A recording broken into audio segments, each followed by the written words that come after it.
be deploying that capital. And I think that's part of what we're seeing. So again, on a net basis, a company may be pulling back some of their investment, but in technology, we continue to see that increasing.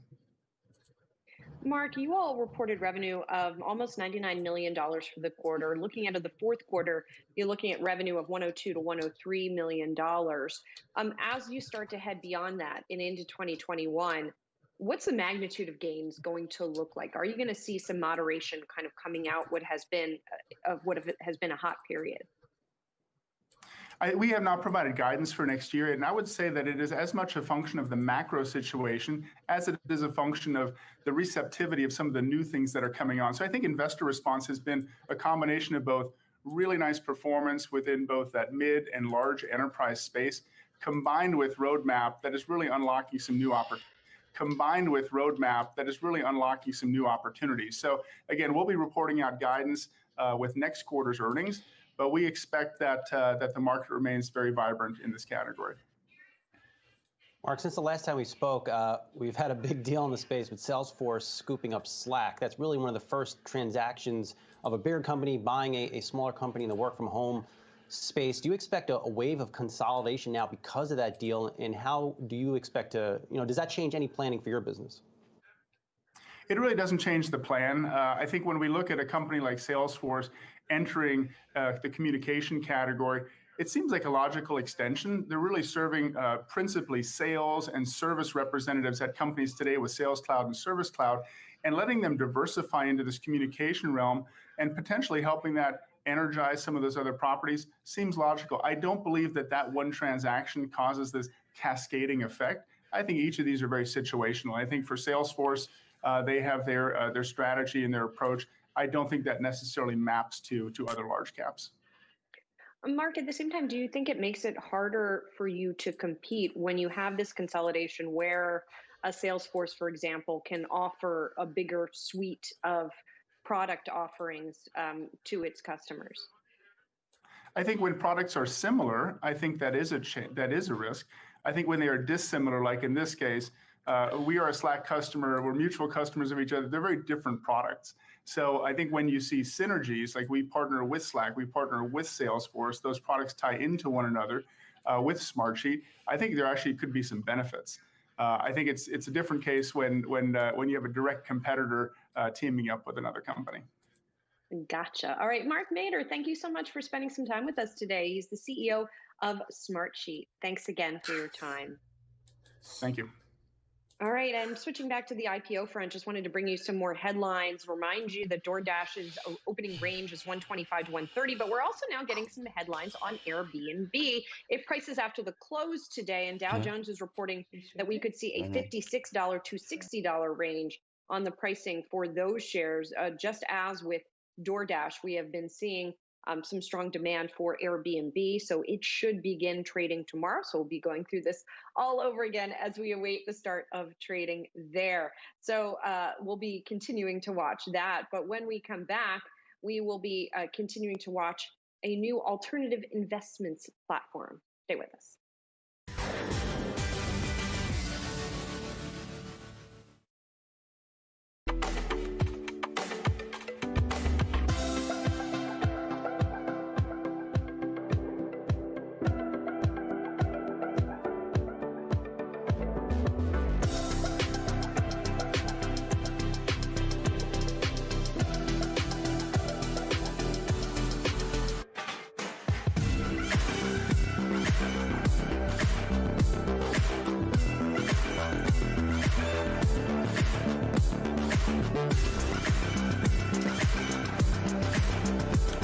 What up, James?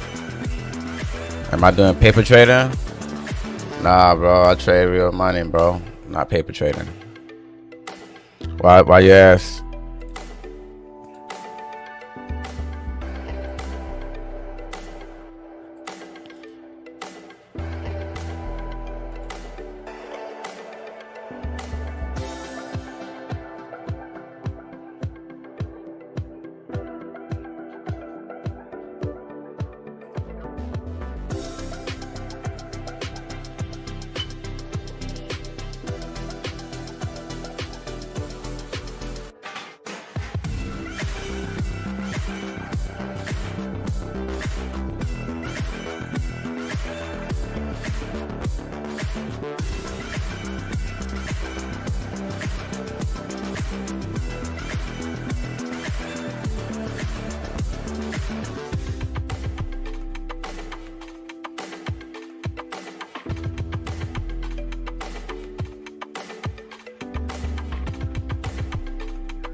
Welcome back to Yahoo Finance Live. And again, we are awaiting that first trade on DoorDash. Indications are it could open anywhere around $125 to $130. Keep in mind, stock was priced at 102. Again, a lot of optimism, a lot of thirsty cash, just looking for a place to go out there on Wall Street.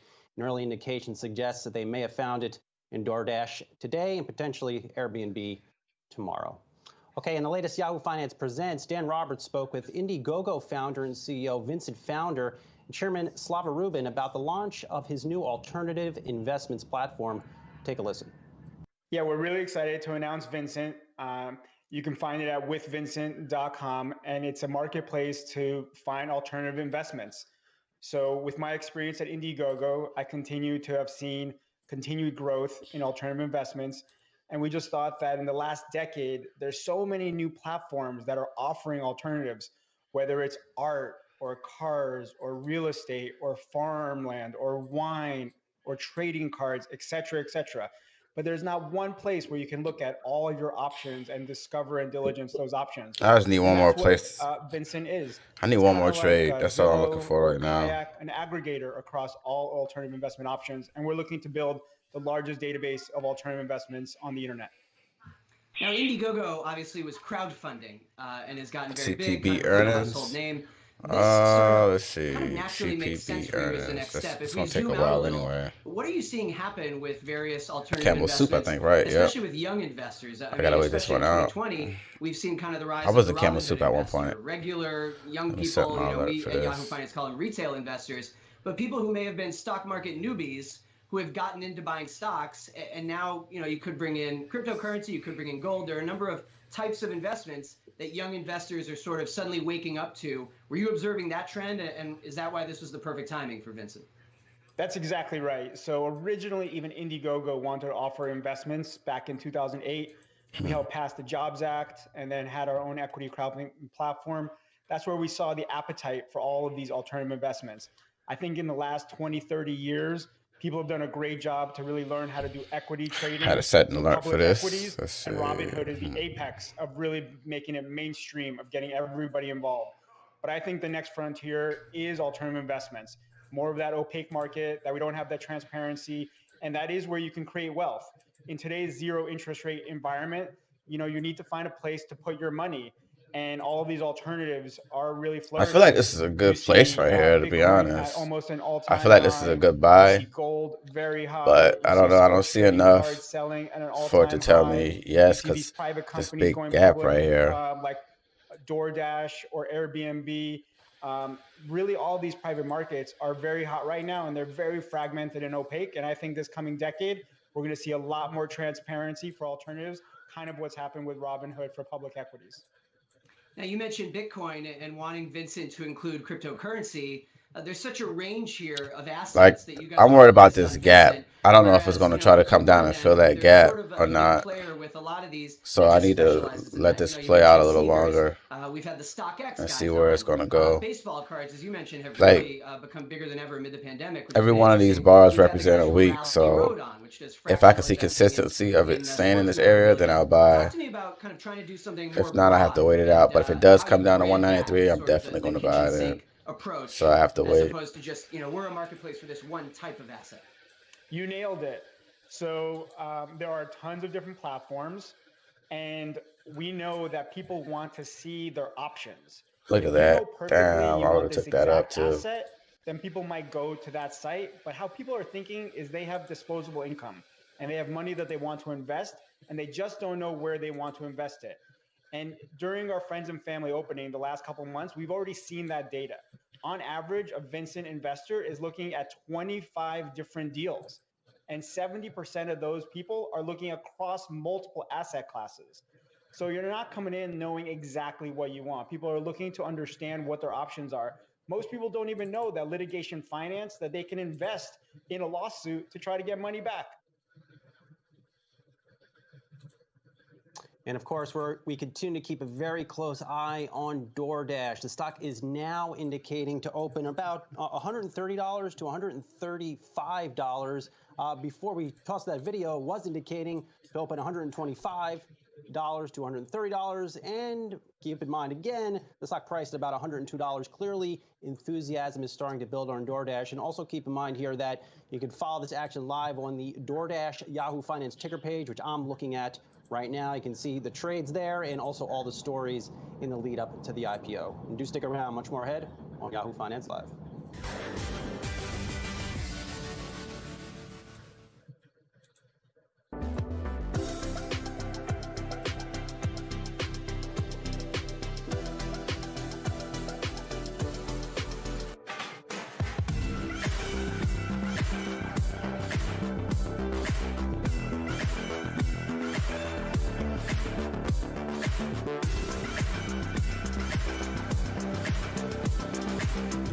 I'll look closely at this one here in FI, right? I have that alert set. I might hate when I do that. Let me try this again.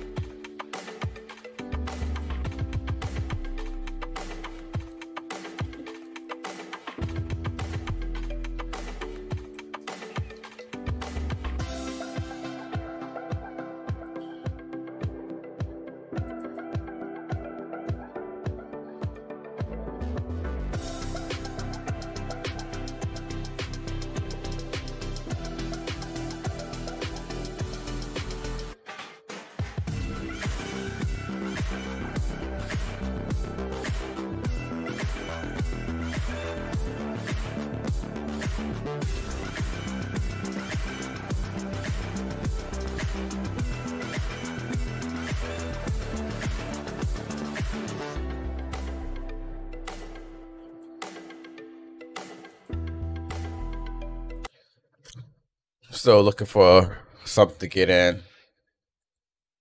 I don't know what to get in just yet. Just being patient. Still looking around.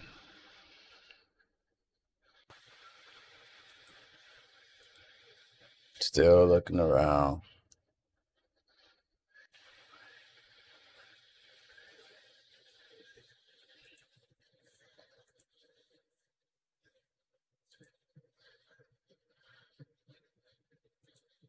Still looking around.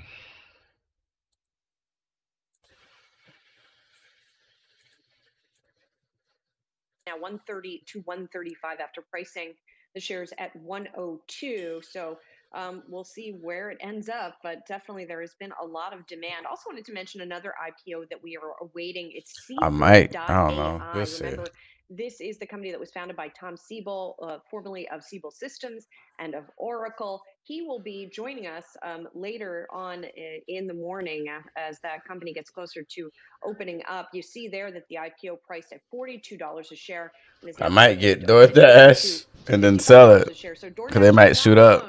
In seeing high demand, we'll see if that extends to Airbnb as well when it starts trading tomorrow. Well, speaking of high demand, Lovesac is also seeing high demand. This is a company that makes basically higher end beanbag chairs, as well as what it calls Sactionals, which is a type of sofa. It saw comparable sales growth of 53.5% last quarter, and the shares are trading higher after that earnings report. We bring in Sean Nelson now. He is the CEO and founder of Lovesac. Thanks so much for being here. You know, we have seen a lot of demand for furniture, for anything related to housing this year. And I'm guessing that you guys have benefited from the trend as well. So how has that flowed through into your business? What kind of trends have you seen? Yeah, absolutely. You know, people are staying at home, people are investing in their home and working from their couch, and we sell the best one. And so very happy with the growth we've seen. We buckled down at the beginning of the Corona lockdown and expected the worst. And in fact, having closed 100 showrooms, Lovesac showrooms nationwide, all of our sales shifted online, and we didn't miss a beat in terms of growth. Really, really happy with that. At the same time, believe that, you know, we've changed so many things about the business to adapt to this dynamic environment. We've done more than 2 million Facebook Live and essentially virtual demos of our unique patented modular sofas that do require a fair amount of learning. And we've seen consumers, particularly the younger consumer, the older millennial consumer, who, is forming households, having kids, staying at home, working from home, maybe with their kids, really buying into this flexible, washable, changeable product in this environment. And so, the older consumer is a little bit more leery of shopping without showroom support still. And it's just been interesting to watch the different customer sets play out. Sean, if there's been one constant throughout this crazy year, is that home sales in America are going bonkers. They're on fire. Can't say bonkers. How has that changed the outlook for your business over the next 12 to 18 months? Yeah, well, for us, obviously in the home category, that's a key metric, and we watch it, and we believe that will continue. People are, in many cases, leaving the metro areas, buying homes, going suburban. That's been really great for us. We sell very large products that fill big spaces and have all these advantages to people with kids, washable, changeable, reconfigurable sofas, that sort of thing. So that's been a fantastic trend to watch. We believe that's going to sustain for a number of years. Not to mention just the demographic shifts with the aging millennial consumer, the biggest generation ever, moving into that home formation category. So that is something that we keep our eye on for sure. Sean, something else that characterizes your products is that I believe you use recycled foam to fill them, or there's sort of an environmental component to the Lovesac. So how does that work? And do you think that that's also sort of a selling point? Absolutely.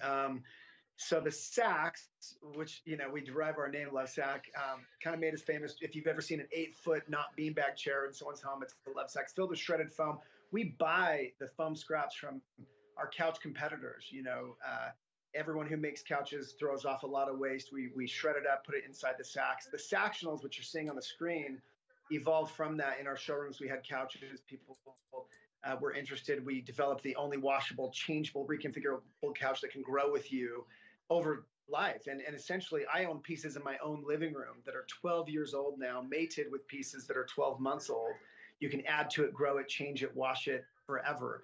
And it's a couch that can be with you and sustain throughout your lifetime. So sustainability for us is not just greenwashing. And, in fact, we make all of the upholstery on those couches from 100% recycled plastic water bottle made fabric as well, making us the single largest repurposer of plastic bottles in the United States of America to home deck fabric. And so this is a very important issue for us, and something that we find does resonate particularly with that millennial consumer, and continues to gain strength in terms of its meaningfulness to the consumer. But either way, we're committed to sustainability in a way that other furniture companies are not, and we're very proud of that. And in fact, we're going to lean further into it. Sean, some of the analysts that do follow your company, a lot of them they're foaming at the mouth, no pun intended, about a new product that you could drop in spring 2021, a new modular product. Right. Any details you could share? We keep that very close to the vest. At Lovesac, our mantra is to do less, do fewer things, but do them better. And so we haven't branched out into 100 categories like most home furnishings companies. We've kept it very narrow. We only distribute through our own Lovesac channels, shop and shops, our own shops, Lovesac.com. And therefore, when we have a big product launch like what's coming in the spring, because we do so few things, we really keep it pretty secret. But we're excited about the partnership that we announced with Best Buy. We view that as very strategic to this product launch. We have been leaning further into technology, and I can tell you that what we're going to put out there will be patented, will be completely unique in the marketplace. It does not exist. Just like Sactionals look like a sectional sofa, but can do all these other things and are patented as well. You can expect something to be, I think, that interesting and take us into a new category within the home. We're excited to expand our offering next year. All right, well, come back and tell us about it when you are ready to reveal. Shawn Nelson of Lovesac, the CEO and founder, thanks so much for being here. Appreciate it. Yeah, thanks for having us. Thanks. We want to take another quick check on the IPOs that we are awaiting. Once again, we have seen the indications move up for DoorDash to now 135 to 140. That is the indication here, the trading range that we are watching as we get closer to the stock to begin trading. And then C3.ai, its indication has also moved up. It's now at 62 to 65. Remember, the IPO there was priced at $42. We will continue to watch those. And coming up next, we will speak with Olympic swimmer Michael Phelps. Stay with us.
Eyes remain on DoorDash, awaiting that first trade. Indications are now $140 to $145. Again, this range has been increasing throughout the morning as excitement builds on the DoorDash IPO. All right, switching gears here. The most decorated Olympian of all time, Michael Phelps, is teaming up with Colgate to help spread some positivity. After months of dealing with the pandemic, we could all use something to smile about right now. Michael Phelps joins us now. Michael, good to speak with you this morning.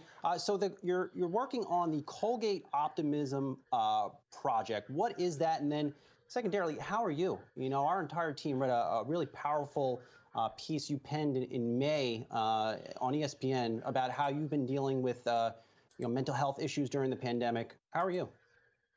I mean, I'm riding a few waves up and down, but I think we all are, and I think that's the greatest part about what Colgate's doing in this optimism campaign. If you take a look at what our 6 members are doing in their community, ranging from helping homelessness to inclusivity to helping people get food and the necessities they need, but also helping make protective gear. If you look at what the range of these kids are doing, it's impressive, especially through something like this where there is so much unknown. Michael, it's Julie here. And so, I think all of us have been going through a lot over this period of time. Some have less than others, to your point. And so I wonder then if we can turn to helping other people almost as a way to help ourselves as well. So I'm wondering specifically, with your involvement in this project, what you're doing. Well, the thing is that, I look back at my career and for me, it wasn't the smoothest road that you could possibly go on. And I was still able to do everything that I wanted to accomplish and achieve my goals that I wanted to accomplish. So, if you take the current situation that we're all in, we don't know when it's going to end. We don't know when we're going to have social interaction again. So, if you look at right where we live, our little small community, if we can do something to help our community grow, to give them positivity, I think that's something that's so big. And I've always controlled or focused on what I can control. And that right there single-handedly has helped me be able to do everything that I've been able to do. Michael, any tips to folks that might be dealing or just having a tough time from a mental aspect during the pandemic? How have you overcome things that you've been dealing with? Well, I'll say, first of all, you're not alone if you are struggling. I'll be the first one to admit it hasn't been the smoothest road for me either. I've just been trying to survive the waves, I guess you could say. I've gone through some pretty emotional roller coasters through this, and been able to learn a lot about myself. And I think that's been one of the funnest things for me, but also challenging. I think, I guess I can't say it enough. There is so much unknown. So just for me, trying to stay into a routine and making sure I'm taking care of myself, I think it's been a big, important factor. Michael, Dan Roberts here. Speaking of unknowns, while we have you, can I ask you about the Olympics? Having been to so many Olympics yourself, as of right now, Tokyo Olympics are going to happen in July 2021.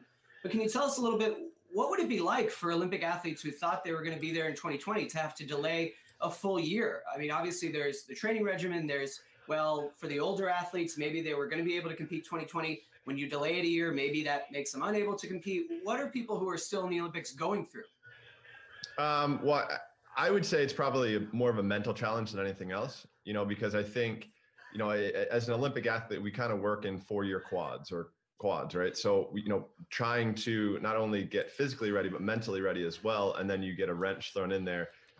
You can kind of go crazy and lose control over what you're trying to do. So, my biggest thing is I would say, do what you can control, focus on what you can control. That is something that's so important going into this. So, training, making sure you're loose, stretching, lifting, whatever you can, always try and do. I going into this pandemic, I was afraid and worried for everyone's mental health.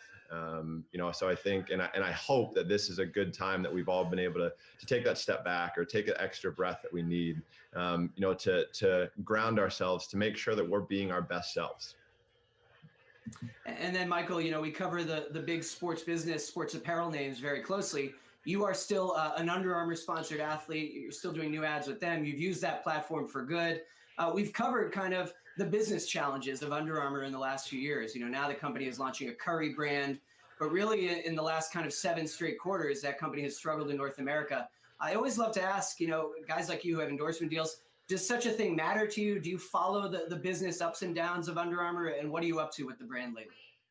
Of course, I'm somebody that knows numbers. I'm an absolute geek on numbers. So, yeah, I have always been a strong believer of Under Armour. That's why I'm with them. I as a Baltimore-based brand, and knowing Kevin as well as I do, he has become a real big visionary and one of the biggest visionaries I've met. So, being able to still work with them and still try and make a difference in the athletic world, but also just the everyday lifestyle. I think it's something that's so important. And I love what we're doing right now. We got some cool stuff coming out. We have a new campaign we're about to launch. So, working out is still every day for me. So this is something that, I'm excited to be just a part of it. I'm a kid in a candy store. It's hard to say that, once I've retired from something that I did for so long, I still get to do what I love to do, and trying to push the importance of healthy and active lifestyles, but also making sure that you're paying attention to your mental well-being as well. Well, Michael and good to see what you're doing with. Oh, sorry. Oh, go ahead, Julie. Go ahead. No, I was just going to thank him as well. Thanks to Michael Phelps, as well as our Dan Roberts, for joining. Michael, please, we hope you continue to be well, and look forward to seeing that next campaign you were talking about and everything else that you're working on. Thank you. Thank All right, you, guys. as we take you to break, just wanted to check once again on DoorDash. We are seeing the indication again of 140 to 145. And we're going to take you through the next couple of hours with our Akiko Fujita, as well as Zach Guzman. They'll be watching it. probably will open in the next couple of hours. So we'll bring you that opening when it does happen. And then we're looking ahead to Airbnb pricing after the close of trading. Keep it right here on Yahoo Finance.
Welcome to Yahoo Finance Live. I'm Akiko Fujita along with Zach Guzman on a very busy Wednesday. Let's do a quick check of where the markets stand right now. The Dow, the NASDAQ, and the S&P 500, all three majors here hitting new highs in the session, but they've dipped into negative territory here about 90 minutes into the trading day. We're seeing the Dow down 56, the NASDAQ down 15, and the S&P 500 trading pretty flat, just down 3.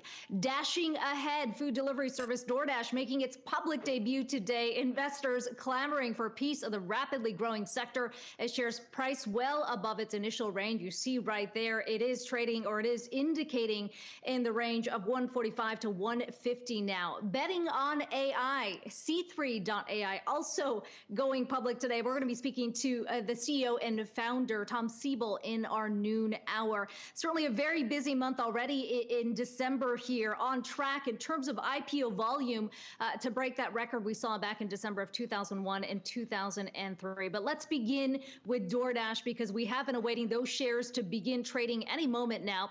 We're still waiting for that, but you saw the NYSE board there indicating that initial range is going to be well above what it was priced at $102 a share. Let's bring in Emily McCormick for the very latest on what to expect here. And Emily, it's been an incredible ride here, just looking at where the IPO, when it was first announced, looking at where it was last privately valued, and now we're looking at an indication of shares being traded anywhere from 145 to 150 a share. That's right, Akiko. Really an incredible journey here for DoorDash. That latest indication of between 145 to 150 coming just at the top of the 11 o'clock hour. Now, that price discovery process is still underway. That range may actually shift.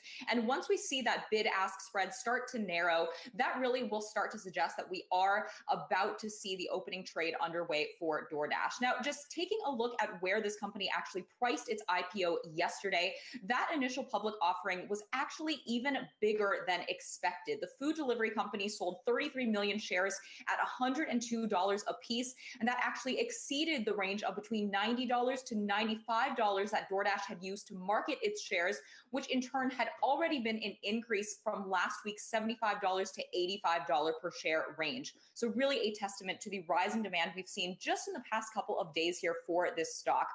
Now, I want to highlight that this meant that the IPO raised $3.4 billion. It was the third largest that we've seen in the United States this year. It was topped only by the $4 billion IPO of Bill Ackman's SPAC Pershing Square Tontine Holdings, as well as software company Snowflake's IPO after its over-allotment options were exercised.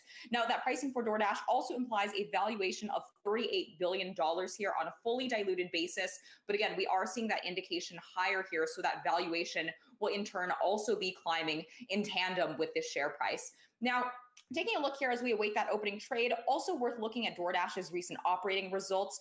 DoorDash has really been a beneficiary of this year's stay-in-place orders and social distancing. Customers have increasingly been turning to these digital delivery platforms. We saw that revenue in the first 9 months of this year more than tripled over last year to $1.9 billion. And we also saw net losses actually narrow to $149 million over that time frame, so down significantly from the more than $530 million we saw in 2019. And I think it's also worth noting that DoorDash was briefly profitable on a net loss basis in the second quarter of this year. That included the period in April when stay-in-place orders were at their highest. We know that DoorDash is the market leader here in the food delivery space in the US. So all things here that investors are definitely considering as they cast their bids for these initial share prices. Akiko and Zach. Okay, Emily, keeping a close watch on the opening trade for us there. We're going to check back in with you throughout the show. But Zach, let's talk about where things stand right now, because this is a pretty incredible run. Of course, the last private round funding for DoorDash was at $15 billion. I mean, we're now talking about a range of 145 to 150. Certainly feels like investors are really bullish on the huge growth we've seen in the food delivery service this year. Emily just alluding to the fact that, yes, the company did post a profit in the second quarter, but this is yet another one of those tech companies that's yet to post an annual profit here. But it feels like investors are sort of running ahead on the expectation that this momentum we've seen this year in this service space is sustainable. Yeah, I mean, we're going to be discussing this IPO with two different analysts that have two different opinions on it too. I mean, when we look at it, it's kind of tough to compare it to some of these other IPOs we watched, and especially in the big tech space last year. When you look at the valuation here, that's definitely going to be the thing that people are going to be debating where this finally opens to trade here, Akiko. But right now, 145 to 150. Just want to compare it to that 102 price in the IPO. When you look at that versus the sales in the last full year, comparing it across some of the other companies that we've seen go public recently, it's already above those. Keep in mind, Zoom, when it was going public, was profitable, and that was something that could justify why we saw such a high valuation on that name. DoorDash, as Emily was talking about, was able to do it for a quarter and then immediately not profitable again. The expectations there to maintain profitability is that it's going to need to grow their global footprint here. And it's obviously one of those things where it's very hard to distinguish your brand. I admittedly used DoorDash last night. We got sushi here in the Guzman household in Texas, which was a questionable decision. But when we think about differentiating your product versus the Grubhubs of the world, the Uber Eats, it's very difficult to establish that brand portfolio. We're going to be discussing it a little bit more later on in the show. But I think a key piece of this is some of the partnerships that DoorDash has been able to build, as well as perhaps the overlooked opportunity here in the retail space. They partnered with convenience stores to start moving into that direction. We know how big grocery deliveries become in terms of that opportunity. So there's a lot of different pieces here, but we're all excited to see where this actually starts to trade. But I mean, at these prices, just when we're talking about how it compares to those other tech companies, already very expensive. Well, and on the issue of market share and just how competitive things are, DoorDash, as Emily noted, certainly has the largest market share right now, has been able to surge ahead by really focusing on the suburbs and the smaller cities. But we're going to be talking about this throughout the show. I want to bring in a guest who's very familiar with the platform, the founder and CEO of Marqeta, Jason Gardner. I think he just walked away there. Do we have him here? Jason, are you there? Yes, I'm here. Okay, Jason, back in the chair there. Jason, it's good to have you on today as we wait for the opening trade on DoorDash here. You know, I guess a key question a lot of investors are going to have moving forward. Sure, there's a lot of optimism about the growth in this food delivery space right now, given what we have seen throughout the pandemic. How sustainable do you think this is going to be post-pandemic? Well, thank you for your interest in Marqeta. This is I think we're all experiencing the pandemic at the same time around the world, and food delivery has become a safe and convenient way to get food. So we've all, whether it's DoorDash, it's a company Marqeta supports. Marqeta also supports Uber Eats, Instacart, Favor. This has become part of convenience. Like Zach was talking about how he ordered sushi to his family. We're just not going out. We're fundamentally changing how we're actually eating dinner or eating lunch, and it's leveraging companies like DoorDash, who, as we've seen, is the clear market leader. And Jason, I mean, that obviously is the big question here is, we've seen growth that is, leading DoorDash to profitability here because a lot of people are staying at home and don't want to go out to restaurants, or restaurants aren't even able to open in some areas right now. And I guess the question becomes whether or not that trend teeters off after things start to reopen into 2021. Obviously, DoorDash has been spending quite a bit of money here to steal market share away to become the leader here in the U.S. But that's the big question here. If restaurants do, start to see customers start to come back in person, what kind of opportunity still exists here with some of these delivery names? Well, the delivery companies, even before the pandemic, were growing quickly. So we're now seeing in a COVID world where people have become very used to ordering food in. For instance, Marqeta was predominantly an in-office culture. We've now moved to a culture where you can live and do work in service to Marqeta and service to really focused on whether it's at home or in an office. You can really go wherever you want.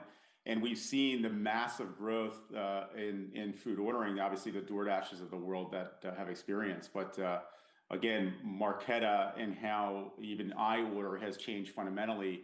I think it'll be a hybrid of both. But again, these companies grew pretty quickly even before the pandemic. And Jason, we should point out, as we keep one eye on the live board there at the New York Stock Exchange, we're now seeing shares of DoorDash indicated to open at 150 to 155. And a reminder to our viewers, the IPO was priced at $102 a share. So we're just surging ahead before the shares begin trading. But let's get back to Marqeta's growth here. I mean, you talk about these partnerships that you already have in place with a DoorDash, as well as a global partnership with Uber. How are you seeing the growth potential in the payments space, given the space or given the growth that you've seen in food delivery, as well as these other services that a company like Uber is now offering?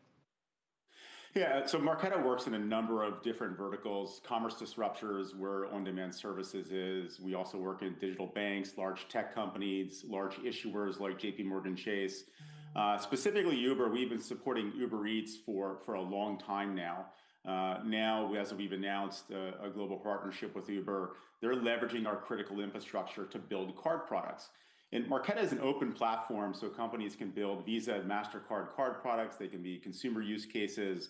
They can be commercial use cases. So what DoorDash or Uber Eats use us is so their drivers, when they're buying that food at the point of sale, Zach, like when you ordered your sushi, that allows them to really do order matching. That card is swiped. There's a message generated at the point of sale that's then delivered to DoorDash. Is the driver on shift? Are they picking up the right order at the right time for the right amount? Once that phone has been tapped or that card has been swiped or inserted, and that allows them to scale and grow while having operational efficiency and reducing fraud at the point of sale. And Jason, I'd be remiss if we didn't ask about your plans for Marqeta here, because there have been rumors about you sort of looking into the potential of listing or consulting with the likes of Goldman Sachs, as well as Morgan Stanley. We have seen some very aggressive pricing and huge pops, especially this year with tech IPOs. How are you looking at the overall market environment as you look to take that next step with Marqeta? Well, Marqeta, we believe, is a pioneer in issuing and processing. Over the past 10 years, we've truly built a great business operating in the US, Canada, Europe, in Asia, starting with Australia. We're really just focused on building and scaling our business around the world. Whether we're going to go public or not to go public, it's something that we're just not talking about publicly. We're really just talking about what we're doing and how we're servicing businesses and really just scaling and focusing on everything from hiring and new countries. Really, our goal is to issue a card on every continent and just laser focused on that. All right, the CEO and founder of Marqeta, Jason Gardner, appreciate you taking the time here to chat with us today. Be well. Thank you so much. All right, we're going to keep our eyes here on the DoorDash IPO. As you can see there, $150 to $155. The latest indication on where that opening trade might be. We'll have that perhaps on the other side of the break. We'll see, continue to track it, plus the overall market reaction to the updates out of Washington, D.C., perhaps boosted hopes for stimulus compromise. We'll have that on the other side. Stay with us.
Welcome back to Yahoo Finance Live, a very busy Wednesday as we're continuing to track the latest indication and pricing here in the DoorDash IPO. Right now, that continues to move higher, sitting at $155 to $160 a share after pricing shares at 102 in that IPO. We'll continue to track that and bring you updates as we get them there. Also watching C3.ai shares also expected to make their debut shortly. We'll have a chat there with the founder of that AI company later on in the show. But right now, I want to back up and take a look at the overall market action right now. When we think about the updates we're seeing play out in Washington, D.C., we did get the update there that White House or that Secretary Treasury Steven Mnuchin was talking about a $916 billion proposal here to Democrats, roughly in line with that $908 billion bipartisan bill that we were talking about a few weeks ago,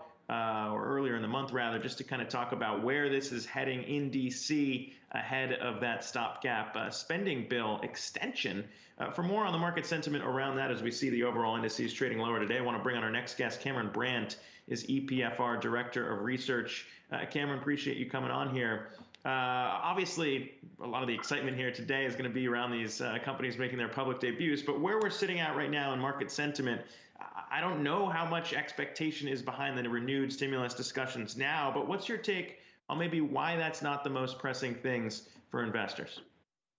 Thank you. So just to sort of set the scene, I look at this through the lens of the 130,000 mutual fund and ETF share classes with some 41 trillion in AUM that EPFR tracks.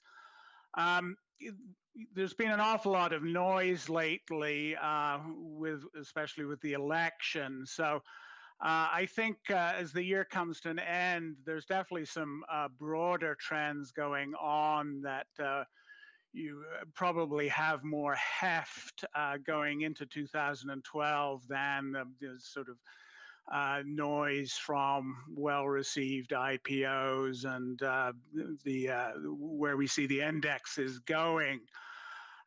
In terms of sort of mutual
Welcome into Yahoo Finance Live. Happy Wednesday. Checking markets right now, all three major indices remain in the red right now. The NASDAQ, the lead laggard on the day, down over 1% right now, with the S&P 500 down roughly 0.5 percentage point and the Dow down 0.2 percentage point. We're seeing stocks retreating from their record highs as investors are paying attention to continued surges in coronavirus, but also stimulus negotiations. The White House has provided a stimulus offering totaling $916 billion. That's higher than the bipartisan package out of the Senate, which totaled $908 billion. Now, the White House proposal would include a stimulus check, but only in the amount of $600. So having that stimulus check that folks had received several months ago when the pandemic first hit. Meanwhile, Democrats and Republicans continue to grapple with sticking points of economic aid to states and cities, as well as liability protections to businesses. We will be chatting that a little bit later in the show. On a sector basis right now, we are seeing energy leading right now, up roughly 0.9 percentage point. Real estate and tech are the laggards today. Real estate down over 1.2 percentage point.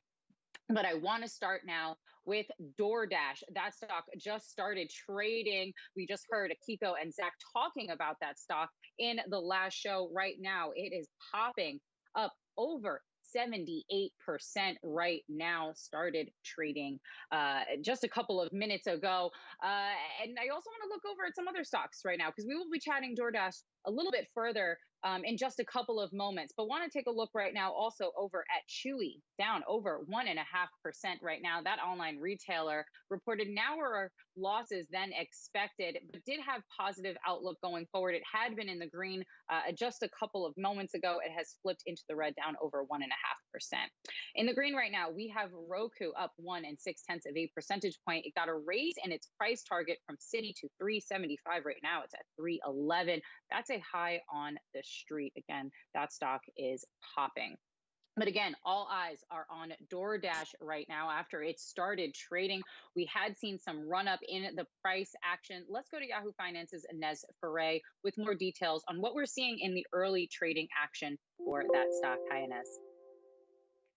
Hi, Kristen. And this was a nail-biting IPO, really, because DoorDash priced its IPO at $102, and we saw throughout the morning the indications going higher and higher by a $5 range up to $195 a share, and then the indication came down. Finally, the stock opened at $182. And this range also valued the company. Actually, this DoorDash's fully diluted value is now about $68.4 billion. So the company raised $3.37 billion by selling 33 million shares at $102 a share. But really, this highlights the frenzy, the excitement around IPOs this year, a good finish to the year as well. We've got Airbnbs tomorrow, but it was incredible to watch how the stock price, the indication for this stock was going up, and the company's posting an 84% surge in the opening trade. That's the third best in 2020. And I just want to read to you one stat, which is of the 13 IPOs by internet firms in the past year before DoorDash, 38% rose from their IPO prior to the price during the first session. Today, certainly DoorDash surging more than 80% during its first minutes of trading. Kristen? Thanks so much, Inez Ferre. I want to get more into this now with Scott Kessler, Global Sector Lead for Technology, Media, and Telecom at Third Bridge. Scott, thank you so much for joining us today on this exciting news of DoorDash and its opening day of trading. I kind of want to pick up on what Inez was just talking about when it comes to this pricing action, much higher than expectations. I'm wondering how much we've seen a lot of euphoria in the markets lately as investors essentially have been pouring a lot of money into equities since they can't really park their cash anywhere else. Wondering how much that enthusiasm and that excitement do you think has been playing into this IPO that we are seeing today? Yeah, thanks a lot for having me, Kristen. Look, I think it's fair to say that interest rates have been low for a long time. And so there needs to be something in addition to a lack of alternatives to presumably, be motivating people to pour into some of these IPOs. I think a lot of it is also predicated on optimism around the end of 2020 and the beginning of 2021, where I think people are looking forward to a less COVID-dominated existence. And I think that has a lot to do with the enthusiasm that we're seeing in the markets and for IPOs.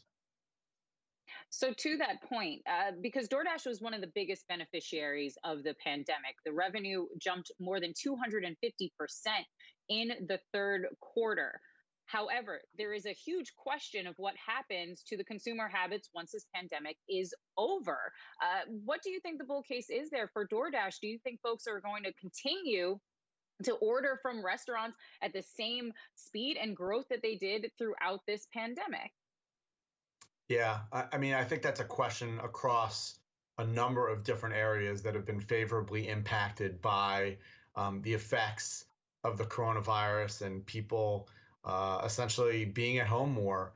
I think that's an open question, especially in terms of both the timing and magnitude of normalization, hopefully within the next quarter or two. That being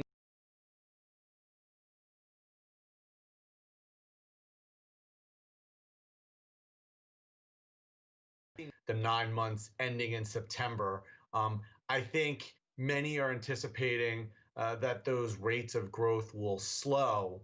But that being said, it does seem like DoorDash is very well positioned for a category that really has kind of become not just important, but critical for, I would argue, consumers and some restaurants alike. And so the big question is, what kind of growth will they be able to sustain? I think a lot of that is predicated on a couple of things, just continuing growth across the restaurant category, moving into other categories, and then potentially moving internationally, where DoorDash has, an almost non-existent footprint at this point. So I heard you just kind of lumping DoorDash in right to the restaurant category, but really, how are you approaching categorizing DoorDash?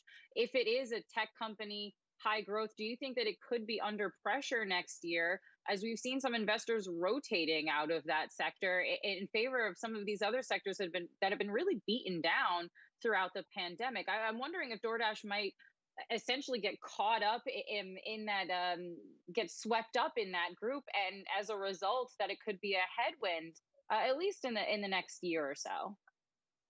Yeah, I mean, it's possible, right? I think DoorDash wants to be perceived as kind of a logistics company. They want to make it so that people can get all different types of things delivered to them on demand. Clearly, restaurants is the dominant kind of vertical for the company at this point, but they've been moving into others, particularly this year.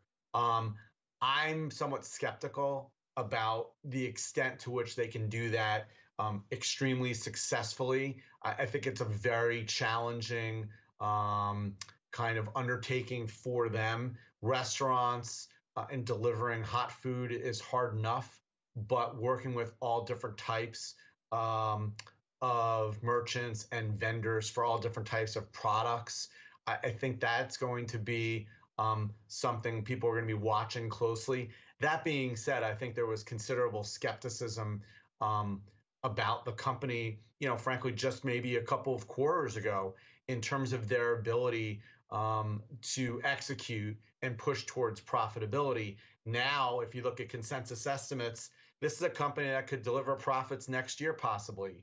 And so they've done a very good job in a very competitive market.